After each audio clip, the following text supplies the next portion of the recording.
ഇന്ന് ഞാൻ വന്നേക്കുന്നത് നിങ്ങൾക്ക് രാമായണം ഒന്ന് പരിചയപ്പെടുത്താനാണ്. പലവർക്കും അറിയായിരിക്കും രാമായണം എന്താണ്, അല്ലെങ്കിൽ രാമായണം എന്തിനെക്കുറിച്ചാണെന്നൊക്കെ. എൻ്റെ കയ്യിലൊരു രാമായണത്തിൻ്റെ ബുക്ക് ഉണ്ടായിരുന്നു. അപ്പം ഞാൻ അതാണെങ്കിൽ എവിടെ നിന്നായിരിക്കും വാങ്ങിച്ചത് നിങ്ങൾക്ക് ഊഹിക്കാൻ പറ്റുമോ? ഊഹിക്കാനൊന്നും വേണ്ടെന്നാലും ഞാൻ പറഞ്ഞുതരാം. ഞാനാണെങ്കിൽ ഇത് സ്കൂളിൽ നിന്നാണ് കേട്ടോ ഞാൻ എൻ്റെ ഒരു രാമായണത്തിൻ്റെ ഈ ഒരു ബുക്ക് ഞാൻ വാങ്ങിച്ചിട്ടുണ്ടായിരുന്നത്. അപ്പം സ്കൂളിൽ നിന്ന് ഞാനിത് വാങ്ങിച്ചിട്ട് ഞാൻ വായിച്ചിട്ടില്ല. ഇതുവരെ ഞാനിത് വായിച്ചിട്ടില്ല. ഈ വർഷം എപ്പോഴോ വാങ്ങിച്ചതാണ്. എന്നിട്ട് ഇതുവരെ ഞാനിത് തൊട്ടുപോലും നോക്കിയിട്ടില്ല. ഇന്നാണെങ്കിൽ ഞാൻ എൻ്റെ ബുക്കൊന്ന് തൊട്ട് നോക്കുന്നത്. നിങ്ങൾക്കത് അറിയാമായിരിക്കുമല്ലോ. പിന്നെ എനിക്ക് പുതിയ റൂം കിട്ടിയ കാര്യമൊക്കെ നിങ്ങൾക്ക് അറിയാമായിരിക്കും. ഞാൻ അതിൻ്റെ വീഡിയോ രാത്രി ഇടുന്നതായിരിക്കും കേട്ടോ. അപ്പോൾ അത് പിന്നെ രാത്രിയൊക്കെ ഇടുന്നതായിരിക്കും നല്ലത്. ഒരു ലൈറ്റ് ഉണ്ട് ഇവിടെ, അപ്പോൾ അതിനൊക്കെ വെച്ചിട്ട് ലൈറ്റൊക്കെ വെച്ച് രാത്രി ഇടുന്നതായിരിക്കും. അതിൻ്റെ വീഡിയോ പുറകെ വരുന്നതായിരിക്കും. അതുകൊണ്ട് തന്നെ നമുക്ക് ഈ റൂമൊക്കെ വൃത്തിയാക്കിയോണ്ട് ഞാൻ വിചാരിച്ച് എന്നാൽ പിന്നെ ഇപ്പം നമുക്കതൊന്ന് വായിക്കാണ്. ഞാൻ വായിച്ചത് രാമായണമാണ്. ഞാൻ രാമായണം അബ്ദുൽ കലാമും വായിച്ചു. അബ്ദുൽ കലാം ഭയങ്കര പാടാണ് വായിക്കാൻ. അതുകൊണ്ടാണ് ഞാൻ ഇപ്പോൾ രാമായണം സെലക്ട് ചെയ്തത്. ഇന്ന് നമുക്ക് വായിച്ചാലോ? ഞാൻ വായിച്ചു തരികയല്ല നിങ്ങൾക്ക്. ഞാൻ വായിച്ച ഇത്രയും ഒരു പോയിൻ്റ് ഉണ്ട്. അത്രയും പോയിൻ്റിനെക്കുറിച്ച് നിങ്ങൾക്ക് ഷെയർ ചെയ്യാണ് കേട്ടോ. ഞാനിപ്പോൾ പറയാൻ പോകുന്നത് മഹാവിഷ്ണുവിൻ്റെ അവതാരങ്ങളാണ്. നിങ്ങൾ ശ്രദ്ധിച്ച് കേൾക്കണം കേട്ടോ. മത്സ്യം, കൂർമ്മം, വരാഹം, നരസിംഹം, വാമനൻ, പരശുരാമൻ, ശ്രീരാമൻ, ബലരാമൻ, ശ്രീകൃഷ്ണൻ, കൽക്കി എന്നിവയാണ് മഹാവിഷ്ണുവിൻ്റെ അവതാരങ്ങൾ. ലോകത്ത് ധർമ്മം നശിക്കുമ്പോൾ അത് പുനഃസ്ഥാപിക്കാനാണ് മഹാവിഷ്ണു ഈ അവതാരങ്ങളെല്ലാം എടുത്തിട്ടുള്ളതെന്നാണ് ഇതിനകത്ത് പറയുന്നത്. ഈ മത്സ്യം, കൂർമ്മം, വരാഹം അതിനകത്തൊക്കെ 7ാമത്തെ അവതാരമായ രാമ അവതാരത്തിനായിരുന്നു രാക്ഷസനായ രാവണനെ വധിക്കാനായിട്ടുള്ള ഉദ്ദേശ്യം. അപ്പം നമുക്ക് ഫിസ്രവസ് എന്ന മഹർഷിയുടെയും കൈകസി എന്ന രാക്ഷസിയുടെയും മകനായിരുന്നു രാവണൻ. ബ്രഹ്മാവിനോട് തപസ് ചെയ്തിട്ട് ബ്രഹ്മാവ് പ്രത്യക്ഷപ്പെട്ടിട്ട് രാവണനൊരു വരം ചോദിച്ചു.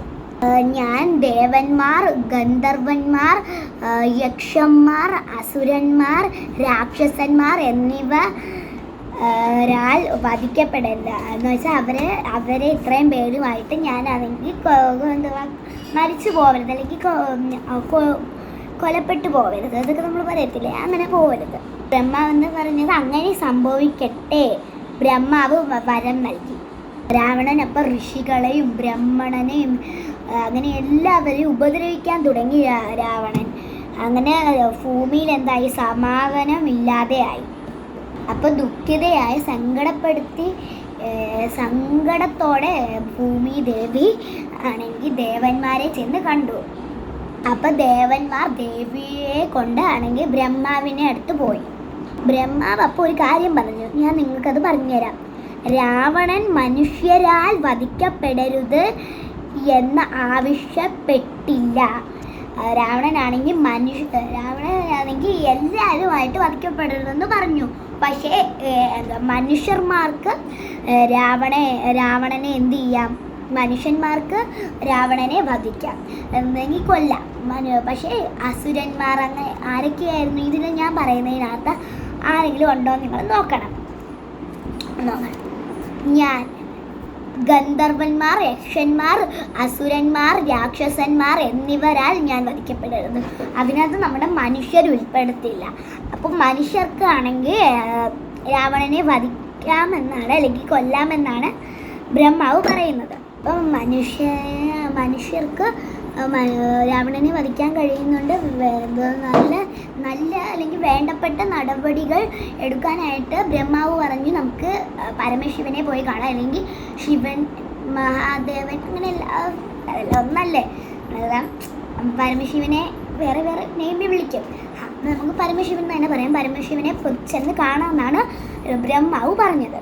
അപ്പോഴാണെങ്കിൽ ബ്രഹ്മാവും ദേവിയും ദേവന്മാരും എല്ലാവരും കൂടെ പരമശിവനെ ചെന്ന് കണ്ടു. അപ്പോൾ പരമശിവൻ്റെ ഭയങ്കര ഭക്തനാണല്ലോ രാവണൻ. അതുകൊണ്ട് പരമശിവന് അതിനോട് താല്പര്യമില്ലെങ്കിൽ ഇവരൊക്കെ ആലോചിക്കുന്ന കാര്യത്തിനോട് താല്പര്യമില്ല.